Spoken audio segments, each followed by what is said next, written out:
Good morning students, how are you? कैसे हैं आप सब? उम्मीद करते हैं कि आप सब अपने घरों में स्वस्थ होंगे और सुमित्रा स्कूल की ओर से चलाई जा रही ऑनलाइन क्लासेस का घर पर ही बेनिफिट उठा रहे होंगे। लास्ट वीडियो में हमने आपसे डिस्कस किया था वैद्युत अपघटनी विलयन में चालक के बारे में। वहां हमने आपसे डिस्कस किया था ओम का नियम, चालकत्व, विशिष्ट प्रतिरोध, विशिष्ट चालकता, सेल स्थिरांक, तुल्यांकी चालकता, मोलर चालकता, और जो लास्ट 2012 से लेकर 2020 तक जो उस टॉपिक्स पर न्यूमेरिकल आए हुए हैं उनके बारे में हमने थोड़ा सा क्या किया था, आपसे डिस्कस किया था। आज भी हम उसी टॉपिक को कंटिन्यू आगे चलेंगे, लेकर चलेंगे, ठीक है। बट उससे पहले हम आपके लिए दो शब्द कहना चाहेंगे। क्या है ये? लक्ष्य न ओझल होने पाए साथ बढ़ाकर चल, लक्ष्य न ओझल होने पाए साथ बढ़ाकर चल, मंजिल तेरे कदम चूमेगी आज नहीं तो कल। तो लक्ष्य हमारे नजरों से ओझल नहीं होना चाहिए, तो हमारी मंजिल जरूर मिलेगी हमें, एक न एक दिन देर हो सकती है मगर सभी सही होगा। चलिए तो हम आज का टॉपिक अपना स्टार्ट करते हैं। चालकत्व और मोलर चालकत्व और चालकता पर तनुता का प्रभाव, ठीक है। चालकत्व सी होता है, मोलर चालकता लैम्डा एम होता है, तथा चालकता इनके विशिष्ट चालकत्व, इसको हम कैसे प्रदर्शित करते हैं? पर तनुता का प्रभाव। तनुता का क्या प्रभाव होता है? तो पहले आपको ये पता होना चाहिए तनुता क्या होती है। तनुता का मतलब होता है किसी भी विलयन में विलायक की मात्रा को बढ़ाते चले जाना। किसी भी विलयन में विलायक की मात्रा को बढ़ा देना, तो विलयन क्या हो जाता है? हल्का होता चला जाता है, पतला होता चला जाता है। जैसे अगर एग्जांपल के तौर पर हम बात करें कि हमने 100 ग्राम NaCl ले रखा है प्लस 1000 या 1 लीटर हमने ले लिया, यहाँ पर H2 ले लिया, फिर हमने क्या किया, यहाँ पर 2 लीटर ले लिया, फिर हमने क्या किया, 3 लीटर ले लिया, फिर हमने क्या किया, यहाँ पर 4 लीटर ले लिया। तो ये क्या हो गया? तनुता होती चली जा रही है। हमारा विलय तो नहीं है बट विलायक की क्वांटिटी बढ़ती चली जा रही है, ठीक है। तो ये क्या होगा आपका? तनुता या तनुकरण की रिएक्शन, ठीक है। अब हम बात कर लेते हैं कि तनुता का चालकत्व, मोलर चालकता और चालकता पर क्या प्रभाव है। तो जो हमारा चालकत्व और हमारा मोलर चालकता होती है वो समानुपाती होती है तनुता की, और जो हमारा चालकता होती है वो हमारे क्या होती है? व्युत्क्रमानुपाती होती है किसकी? तनुता की, ठीक है। क्या कारण है इसका? कारण बताते हैं हम। ये सब कारण क्या है? कारण ये है कि जो चालकत्व और मोलर चालकता जो डिपेंड करता है वो विलयन में उपस्थित कुल आयनों की संख्या पर निर्भर करता है, ठीक है। तो अब आपको दिखाई दे रहा है कि जैसे जैसे हम पानी डाल रहे हैं तो आयनों की संख्या बढ़ती चली जाएगी। क्यों? हो सकता है 1 लीटर H2 में पूरा NaCl ना मिला हो, 2 लीटर डालेंगे थोड़ा ज्यादा मिल जाएगा, 3 डालेंगे थोड़ा और ज्यादा मिल जाएगा, 4 डालेंगे थोड़ा और ज्यादा मिल जाएगा। तो यहाँ पर आयनों की संख्या क्या होगी? बढ़ती चली जाएगी। तो ये दोनों चीजें जो होती है ना, डिपेंड करती है किसके ऊपर? कुल उपस्थित आयनों की संख्या पर। इसलिए क्या होता है, जैसे हम तनुता बढ़ाएंगे तो तनुता बढ़ाने पर विलयन में उपस्थित चालकत्व, विलयन का चालकत्व और मोलर चालकता क्या होती है? बढ़ती चली जाती है। अब जो चालकता होती है ये निर्भर करती है एकांक विलयन में उपस्थित आयनों की संख्या, आयनों की संख्या पर। यानी कि 1 लीटर में कितने थे? मान लिया एग्जांपल के तौर पर देख लेते हैं, 1 लीटर विलयन में 100 आयन थे, मान लेते हैं हम 100 आयन थे। तो हमने क्या किया? 2 लीटर विलयन ले लिया, तो 2 लीटर विलयन में भी क्या रहेंगे? आयन तो 100 रहेंगे। या बढ़ाकर चलो मान लेते हैं कितने हो जाए? 120 हो जाए, 100 हो जाए, 120 हो जाए, आयन हो गए। अब हम बात करें यहाँ पर तो 1 लीटर में कितने थे? 100 आयन। अब 2 लीटर की बात करें तो इसका क्या करेंगे? 120 भाग 2 बराबर कितना आयन आ रहे हैं? यहाँ पर 60 आयन आ रहे हैं 1 लीटर में। भाई समझ आए ना बात? तो 60 आयन आ रहे हैं। तो यहाँ एकांक विलयन में कितने आयन हैं? पहले कितने थे? 100, और कितने आ रहे हैं यहाँ पर? 60। तो अब आयनों की संख्या क्या हो गई? एकांक विलयन में घट गई। तो एकांक विलयन में आयनों की संख्या घटने के कारण से क्या होती है, यहाँ पर जो चालकता जो होती है वो घटती है, और चालकता और मोलर चालकता जो होती है वो क्या होती है, कुल आयनों की संख्या पर निर्भर करती है। तो वो क्या होती है, यहाँ पर बढ़ती चली जाती है। स्क्रीनशॉट ले लीजिए। चलिए आगे बात करते हैं हम अनंत तनुता। अनंत तनुता क्या होती है? अनंत तनुता का मतलब होता है जब हम अत्यधिक मात्रा में किसी भी विलय में विलाय को मिला देते हैं। अनंत तनुता यानी कि विलायक अत्यधिक और विलय न्यूनतम। ठीक है, तो इस अवस्था में जो विलयन बनेगा वो क्या कहलाएगा? आपका अनंत तनुता कहलाएगी। अब अगर हम इस तनुता पर मोलर चालकता को ज्ञात करें तो जो अनंत तनुता पर मोलर चालकता होती है उसे हम क्या कहते हैं? अनंत तनुता पर जो विलयन द्वारा उत्पन्न चालकता है, मोलर चालकता की अगर हम बात करें तो उसको रिप्रेजेंट किया जाता है लैम्डा इनफाइनाइट। याद रखना, इसका फॉर्मूला है, ये आगे यूज होगा कि लैम्डा इनफाइनाइट से क्या किया जाता है? अनंत तनुता पर मोलर चालकता को क्या करते हैं? प्रदर्शित करते हैं। ठीक है, अब हमारे पास हमने आपको बताया था कि वैद्युत अवघटे जो होते हैं वो कितने प्रकार के होते हैं? 2 प्रकार के होते हैं। कौन कौन से होते हैं? कितने होता है हमारे पास? पहले लिख लेते हैं प्रबल वैद्युत अवघटे,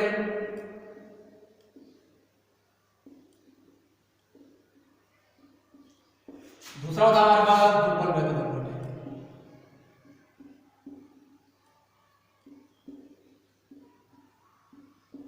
अब हम जानते हैं कि इनका जो विभाजन होता है 99.9% तक हो जाता है, और इनका जो विभाजन होता है वो क्या होता है? लगभग 50 से 60%।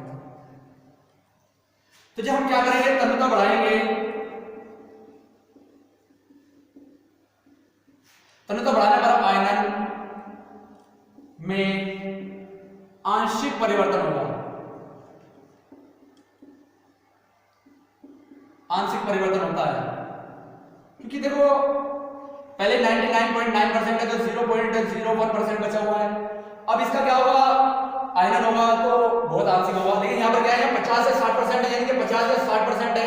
तो यहाँ तनुता बढ़ाने पर क्या होगा? तनुता बढ़ाने पर आयनन अधिक बढ़ता है। ठीक है, जैसे हमने क्या किया? 1 लीटर लिया था तो 1 लीटर में क्या था हमारे पास? 50% तक क्या हुआ? विलुप्त हुआ, 50% आयन। अब 50% बचा हुआ है तो 2 लीटर ले लेंगे, तो 50 तो पहले था और 50 बचा हुआ था, उसका 25 हो जाएगा, प्लस 25% कितना हो जाएगा? 75% आयन। तो जैसे जैसे क्या करेंगे हम यहाँ पर दुर्बल वैद्युत अवघटे की बात करें जिनका आयन कम होता है, जैसे जैसे तनुता बढ़ाएंगे तो तनुता बढ़ाने पर क्या होती है? जो इनकी जो आयनन होता है बढ़ता चले जाता है। तो इनकी अगर चालकता की बात करें ना तो चालकता में भी क्या पाया जाता है? अत्यधिक अंतर पाया जाता है। ठीक है भाई, यहाँ तो आयनन नहीं बढ़ रहा है, अगर इनकी चालकता की बात करें, चालकता, अगर इनकी हम चालकता की बात करें तो आंशिक परिवर्तन पाया जाएगा। आंशिक परिवर्तन, क्योंकि आयनन लगभग समान ही है। यहाँ पर आयनन बहुत ज्यादा बढ़ रहा है, 50 था फिर 75 हो गया, फिर 87 हो जाएगा, तो क्या जाएगा? चालकता में अधिक परिवर्तन होगा।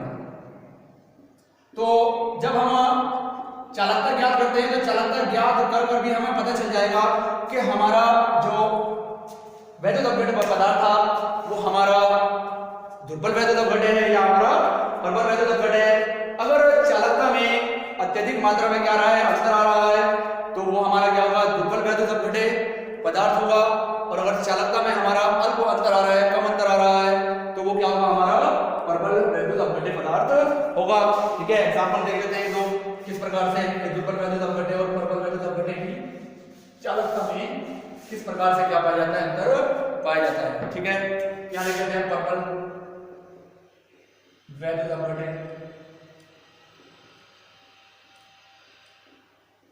ठीक है, यहाँ लिख लेते हैं दुर्बल वैद्युत अवघट।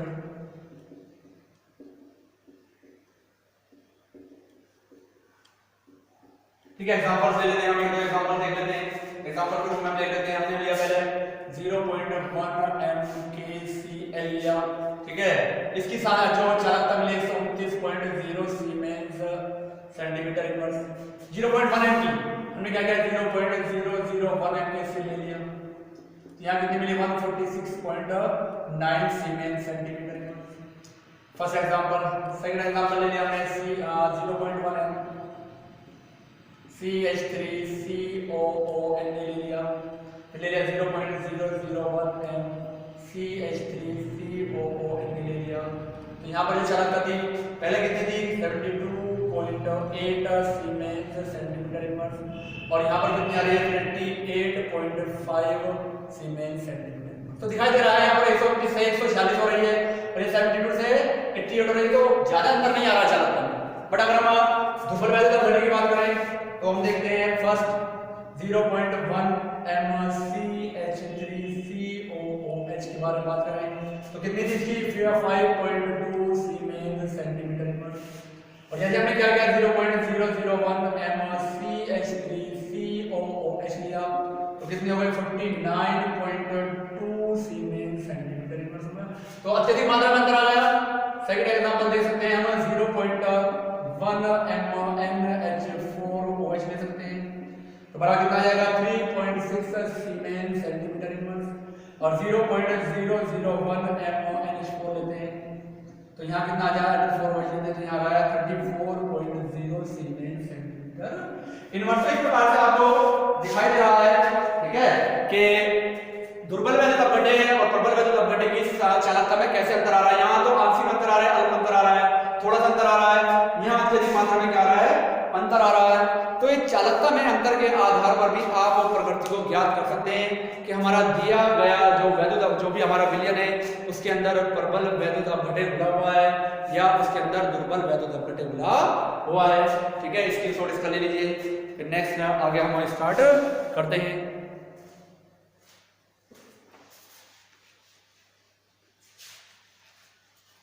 चलिए, अब ये दुर्बल वैद्युत अपघटन है और प्रबल वैद्युत अपघटन है उनकी प्रकृति को ज्ञात करने के लिए कोलराउस नामक वैज्ञानिक ने क्या किया रिसर्च किया, ठीक है। कोलराउस नामक वैज्ञानिक थे, उन्होंने प्रकृति को ज्ञात करने के लिए क्या किया कोलराउस का नियम, ठीक है। तो इन्होंने दुर्बल और प्रबल वैद्युत अपघटन की प्रकृति को ज्ञात करने के लिए क्या किया 1875 में क्या किया एक नियम प्रतिपादित किया, ठीक है। उसके बारे में भी हम डिस्कस करेंगे नियम क्या दिया था। तो इन्होंने क्या किया प्रयोग किया, इन्होंने प्रयोग क्या किया जो मोलर चालकता है लैम्डा एम और जो तुल्यांकी बार लीटर इनवर्स का वर्गमूल लेकर 0.4 0.6 0.1 0.2 0.3 0.4 इस प्रकार से, और यहाँ 0 20 40 60 80 100 120 140 160 सॉरी एक ग्राफ की व्यवस्था की, ठीक है। तो ग्राफ देखो तो ग्राफ इस प्रकार से उसने पाया।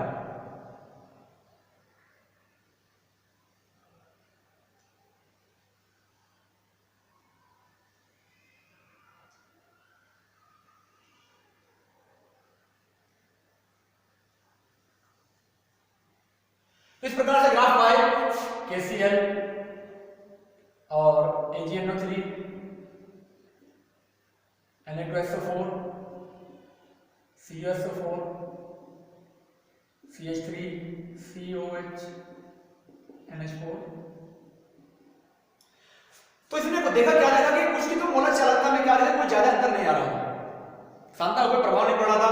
कुछ की में क्या पड़ रहा था अत्यधिक मात्रा में अंतर पड़ रहा था, जैसे जैसे क्या हो रही थी सांद्रता में परिवर्तन हो रहा था तो चालकता में भी बहुत ज्यादा परिवर्तन। तो इन्होंने ये बताया कि जिनकी लगभग क्या रही है सीधी लाइन हमें प्राप्त हो रही है वो क्या होता है हमारे प्रबल वैद्युत अपघटन,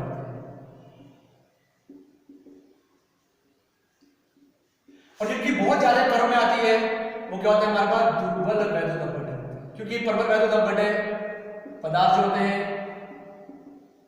उनका आयनन जो होता है वो आंशिक ही होता है तनुता बढ़ाने पर, बट जो दुर्बल वैद्युत अपघटन होते हैं उसमें क्या होता है अंतर होता चला जाता है, ज्यादा मात्रा में अंतर होता है। तो यहाँ पर जो कर्व आ रहे ज्यादा कर्व वो वो क्या था, डबल वैल्यू सब बटे कहते हैं, और जो सीधी लाइन आ रही है लगभग स्ट्रेट आ रही है वो क्या थी, वो पर्पल वैल्यू सब बटे।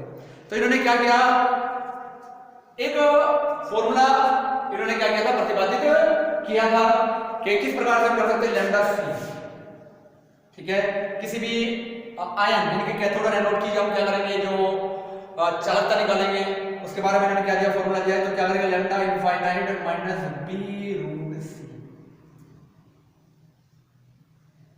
ठीक है। सी यहां सांद्रता है, बी स्थिरांक है, ये मोलर चालकता है तन्यता पर, और ये सामान्य तन्यता पर क्या है, मोलर चालकता है, ठीक है। तो इन्होंने क्या दिया यहां लैम्डा सी इक्वल टू है मोलर चालकता, और लैम्डा इनफाइनाइट है हमारा अनंत तन्यता पर मोलर चालकता, फिर सी है सांद्रता, और बी हमारा क्या है स्थिरांक। तो इन्होंने क्या कहता है, एक रिलेशन दिया, ठीक है। इसके शॉट ले लीजिए फटाफट।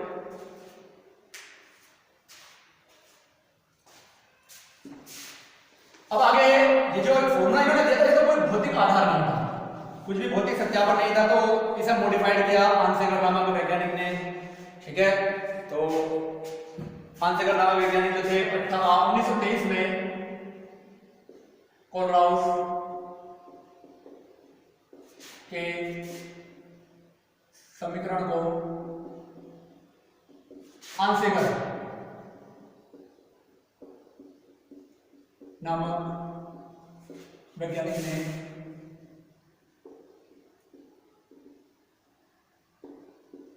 उन्हें स्थापित किया, यानी कैसे मॉडिफाइड किया, इंप्रूव किया, जाने क्या lambda C equal to lambda infinite minus 82.48 upon D T की पावर 1/2 और n plus 8.20 into 10 upon dt की पावर 3/2 लैम्डा इनफाइनाइट और रूट सी भाग, ठीक है। यहां हमारा डी क्या है, माध्यम का परावैद्युतांक, ठीक है, और नीटा क्या है हमारा श्यानता या विस्कासिता कहते हैं, सी आप जानती है सांद्रता है, लैम्डा सी आपको पता ही है मोलर चालकता है, बताया आपको, ठीक है। इसके बाद बचा गया हमारा लैम्डा इनफाइनाइट अनंत तन्यता पर मोलर चालकता। तो इस प्रकार से इन्होंने क्या किया, इन्होंने क्या किया, इनके स्थिरांक का प्रयोग किया, तो lambda C equal to lambda infinite minus A plus B lambda infinite root C, इस प्रकार से इन्होंने किया। यहाँ ए और बी क्या हमारे स्थिरांक है, यहाँ ए और बी स्थिरांक है,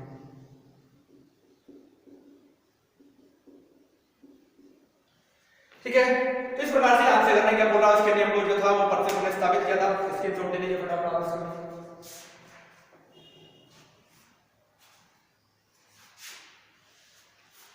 अब हम बात करते हैं कि कोलराउस ने आयरन की मात्रा को ज्ञात करने के लिए एक सूत्र दिया था कि हमारा किसी भी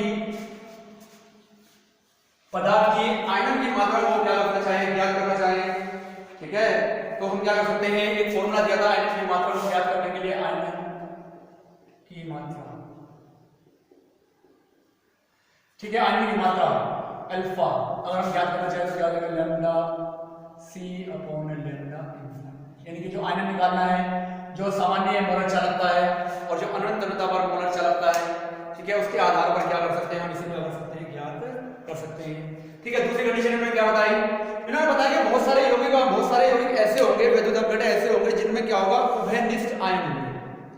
तो उभयनिष्ठ आयन होने के कारण से जो उनकी अनंत तन्यता पर मोलर चालकता आती है, क्या धनायन उभयनिष्ठ हो, क्या है ऋणायन उभयनिष्ठ हो, तो जो मोलर चालकता आएगी ना अनंत तन्यता पर वो क्या आती है, लगभग समान ही आती है, ठीक है।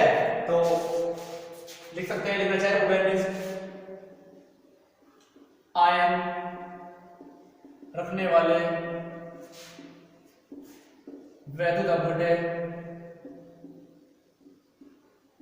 पदार्थों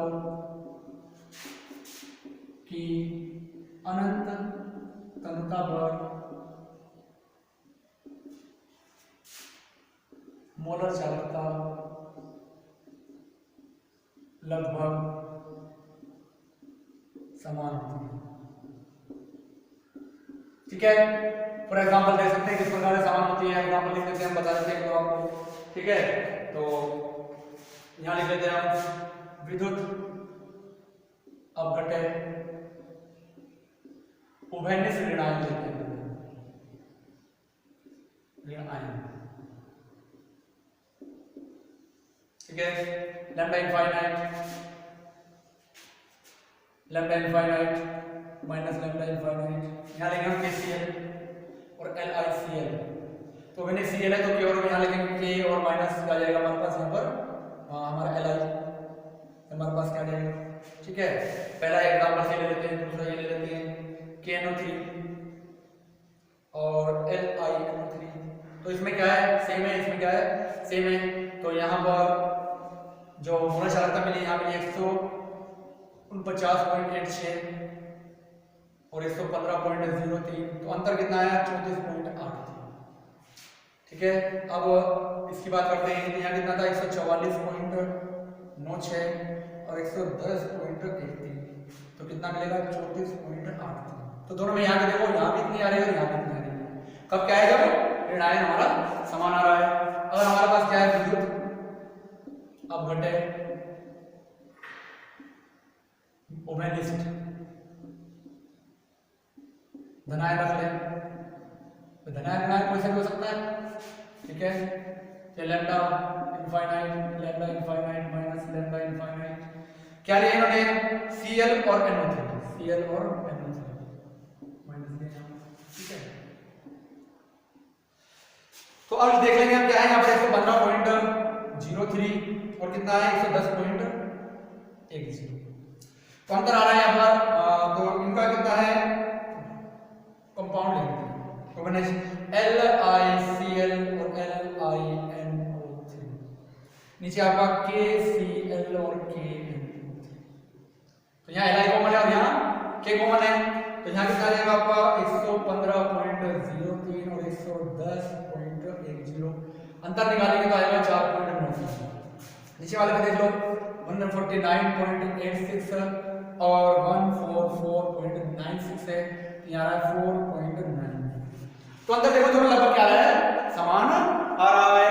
यहाँ उभयनिष्ठ हमारे पास क्या ऋणायन है, या उभयनिष्ठ हमारे पास क्या धनायन है, तो यहाँ अंतर लगभग समान आ रहा है और यहाँ अंतर हमारा समान आ रहा है। तो अब इन प्रयोगों के आधार पर कोलराउस का नियम अब आएगा लास्ट में।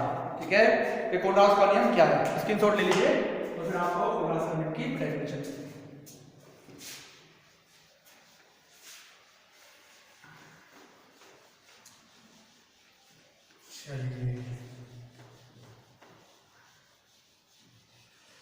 ठीक है, कोलराउस का नियम क्या कहता है, कोलराउस का नियम ये कहता है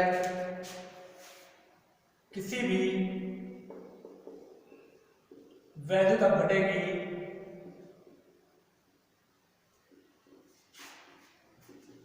अनंत तन्यता पर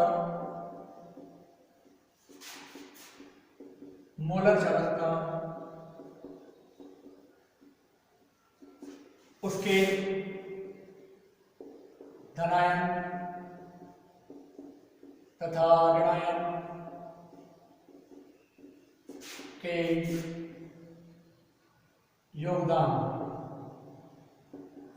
के बराबर होती है, बराबर होती है। यानी कि लैम्डा इनफाइनाइट इक्वल टू जाएगा lambda C infinite plus lambda A infinite. Example के तौर पर लिख सकते हैं हम NaCl है हमारे पास, अगर तो इसको निकालेंगे लैम्डा NaCl इक्वल टू क्या हो जाएगा लैम्डा Na की डिकम्पोज होगा किसमें Na plus plus Cl minus में, तो lambda Na plus plus lambda Cl minus infinite. इससे आप क्या कर लेंगे NaCl की क्या निकाल सकते हैं, यहाँ पर मोलर चालकता क्या कर सकते हैं, ज्ञात कर सकते हैं। ठीक है, अब हम बात करते हैं अनंत तनुता पर दुर्बल वैद्युत अपघटित पदार्थों की मोलर चालकता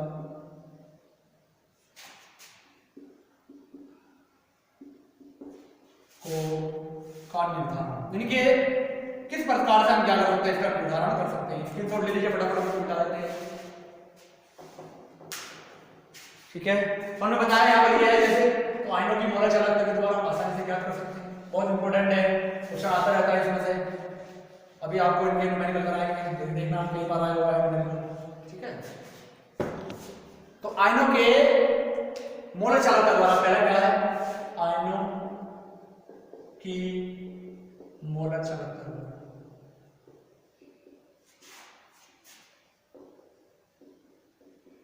आयनों की मोलर चालकता द्वारा कैसे ज्ञात कर सकते हैं। मान लिया हमारे पास क्या है, HCl, NaCl और CH3COO Na, तीन क्या हमारे पास वैद्युत अपघट्य पदार्थ उसमें दिए हैं।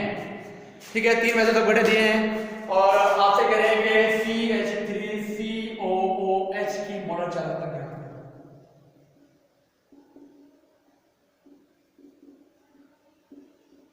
ज्ञात करनी है अनंत तनुता पर, तो हमें क्या कर रहे हैं, तो CH3COH बनाते हम क्या करेंगे, तो इसकी निकालने का हम देखेंगे पहले लैम्डा इनफाइनाइट HCl क्या होगा हमारे पास, lambda H plus infinite plus lambda Cl minus infinite यहाँ हो जाएगा। इसका डिकम्पोजन हो जाएगा लैम्डा इनफाइनाइट NaCl, तो क्या हो जाएगा lambda Na plus plus lambda Cl minus ये हो जाएगा। फिर आ जाएगा ये हमारे पास लैम्डा इनफाइनाइट CH3COO Na हमारे पास आ जाएगा, तो lambda infinite CH3COO minus plus lambda infinite Na plus. हमें बनाने क्या है, CH3COH, तो CH3 यहाँ से आ जाए और H यहाँ से आ जाए, तो मान लीजिए इक्वेशन फर्स्ट है, इक्वेशन सेकंड है और इक्वेशन थर्ड है। ठीक है, तो हम क्या करें, समीकरण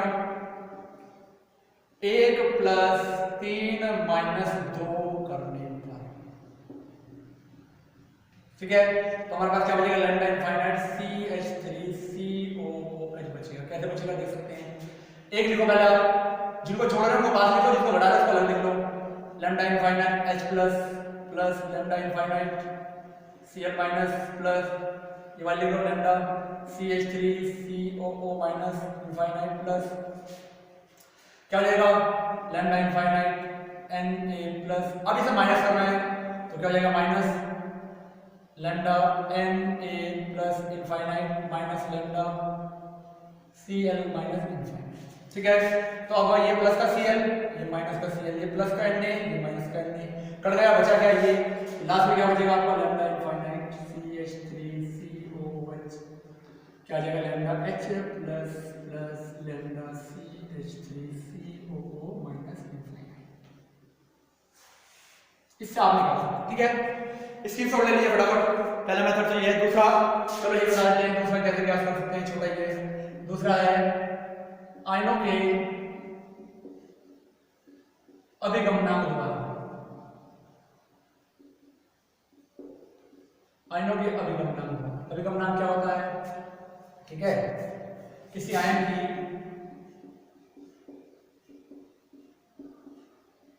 अनंत तनुता पर, किसी आयन की अनंत तनुता पर मोलर चालकता तथा उस वैद्युत अपघट्य पदार्थ की अनंत तनुता पर मोलर चालकता का अनुपात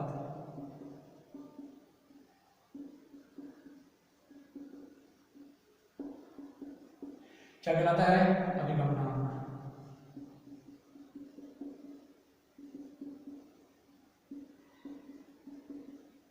ठीक है, तो हम अभिगमनांक निकालना चाहे तो क्या लिए निकालेंगे तो क्या हो जाएगा हमारे पास लैम्डा इनफाइनाइट सी लैम्डा क्या है n से निकालना है तो लैम्डा इनफाइनाइट सी अपॉन लैम्डा इनफाइनाइट। ठीक है, हमारे पास क्या जाएगा, तो हम क्या करेंगे इसको उठाकर चले जाएंगे तो ये हमारे पास क्या जाएगा, तो या हम लिख सकते हैं लैम्डा या c इक्वल टू क्या हो जाएगा n c लैम्डा इनफाइनाइट ये आ जाएगा। और इसी प्रकार से हमें क्या करना है n के लिए निकालना है तो n a इक्वल टू क्या हो जाएगा हमारे पास, तो यहाँ क्या जाएगा lambda a infinite upon lambda infinite.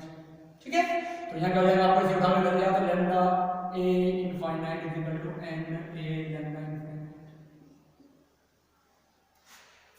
तो ये आ गया आपके पास और ये आ गया आपके पास, दोनों इससे निकाल सकते हैं। निकालने के बाद क्या करो फॉर्मूला लगा दो, फॉर्मूला कौन सा लग जाएगा ये वाला जो हमने लगाया, जो भी हमने फॉर्मूला क्रॉस करने बताया था, तो उस नियम के आधार पर दोनों का मान रख दो। मान रखने के बाद हम क्या कर सकते हैं, इसका क्या कर सकते हैं मोलर चालकता ज्ञात कर सकते हैं। तो इस प्रकार से ठीक है दो मेथड द्वारा आयनों की मोलर चालकता आयनों के गुणांक द्वारा दोनों प्रकार से निकाल सकते हैं। फटाफट क्या लीजिए आप इसका स्क्रीनशॉट ले लीजिए, फिर हम कुछ न्यूमेरिकल आपको करा देंगे।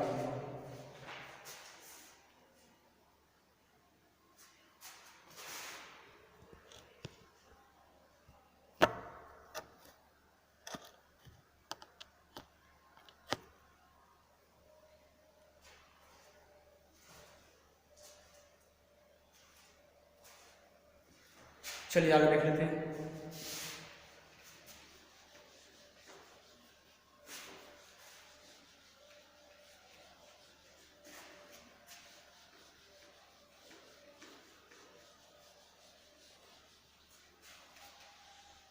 चलिए देखते हैं।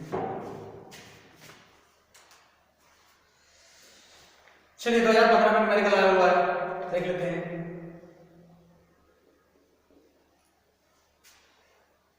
क्वेश्चन क्या है, Mg+2 तथा Cl- आयनों की सीमांत मोलर चालकता के क्रम से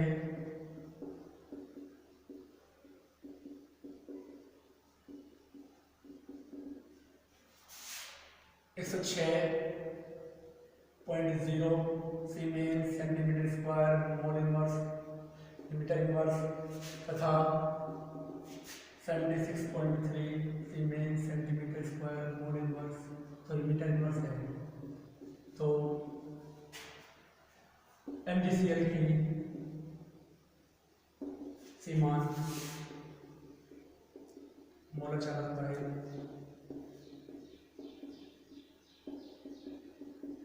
मोलर चालकता ज्ञात करो। ठीक है, तो अब हम देख सकते हैं हमें क्या दिया गया है, लैम्डा MgCl जो है तो लैम्डा जो MgCl है, MgCl जो हो अब बड़ी जमा पहले Mg+2+2Cl-। ठीक है, तो अब हम लैम्डा इनफाइनाइट MgCl2 को फाइंड करेंगे तो लैम्डा Mg+2+2Cl- यहाँ आएगा। ठीक है, तो हमें क्या दिया गया है, लैम्डा Mg का मान दिया गया है कितना 106 प्लस 2 इंटू 76.3 मल्टीप्लाई कर दो 106 प्लस 2 3 6 2 6 12 2 7 14 1 15 ऐड कर दो तो 0.6852। ठीक है, सीमेंस सेंटीमीटर स्क्वायर मोल। ठीक है, ध्यान से। ठीक है, इसके बाद नेक्स्ट क्वेश्चन देखते हैं हम।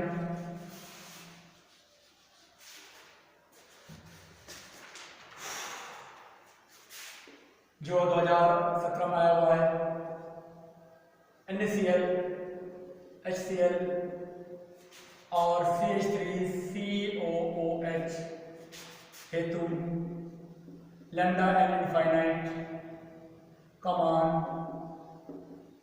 क्रमशः 110, 100, 390 siemens centimetre square mole inverse है। तो CH3COONA के लिए लैम्डा m इनफाइनाइट का मान ज्ञात करो। ठीक है, तो हमें बनाना क्या, हमारे पास क्या है, HCl कितना दिया है 100, NaCl दिया हमारे पास 110, 100 siemens centimetre square mole inverse, क्या दिया siemens centimetre square mole inverse, और वहां दिया है CH3COH के लिए 390 siemens centimetre square mole inverse. ठीक है, ये दिया गया है। अब हमें करना क्या है, देखना है हमें बनाना क्या है। ये देखो पहले हमें बनाना क्या है, CH3CON। तो बनेगा कैसे, CH3 तो यहाँ से आएगा और Na यहाँ से आएगा। तो हम क्या करें, इसको मान लें इक्वेशन फर्स्ट, इसको मान लें इक्वेशन सेकंड, इसको मान लेंगे इक्वेशन थर्ड। ठीक है, तो हम इन दोनों को जोड़ दें तो CH3COO Na यहाँ से आ जाएगा, H यहाँ से निकलेगा, Cl यहाँ से निकलेगा, H इससे कैंसिल हो जाएगा, Cl यहाँ से कैंसिल हो जाएगा। तो क्या हो जाएगा हमारे पास समीकरण 2 + 3 - 1 करने पर। ठीक है, तो हम क्या करेंगे, 2 + 3 - 1 करेंगे तो हमारे पास क्या बचेगा, अभी हमने आपको बताया था। तो क्या जाएगा, लैम्डा CH3COONA बचेगा हमारे पास, प्लस क्या आएगा, सॉरी इनफाइनाइट। तो 2 + 3 100 माइनस 3 प्लस 390 और माइनस 110, तो कितना बचेगा 380 सीमेंस सेंटीमीटर स्क्वायर, इसका आंसर। ठीक है, 2020 में करंट में क्वेश्चन आया है, ये आपको होमवर्क के लिए आप करना है इसको। ठीक है, करंट में आया है। ठीक है, तो ये है क्वेश्चन यदि 298 केल्विन पर CH3COOH HCl, सेम क्वेश्चन ही है। NaCl के लिए अनंत तनता पर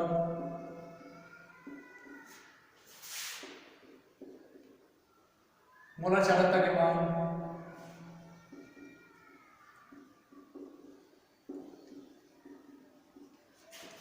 क्रमशः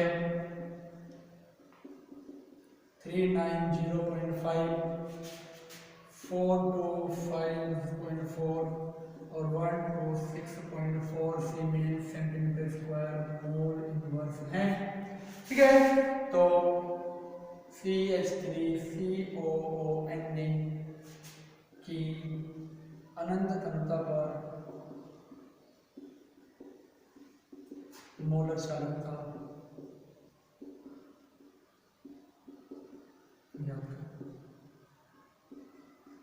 ठीक है, तो आज की वीडियो के लिए इतना ही। ठीक है, वीडियो को लाइक करें, शेयर करें और हमारे चैनल को सब्सक्राइब करें, बेल आइकन को प्रेस करें और अपनी स्टडी को कंटिन्यू रखें।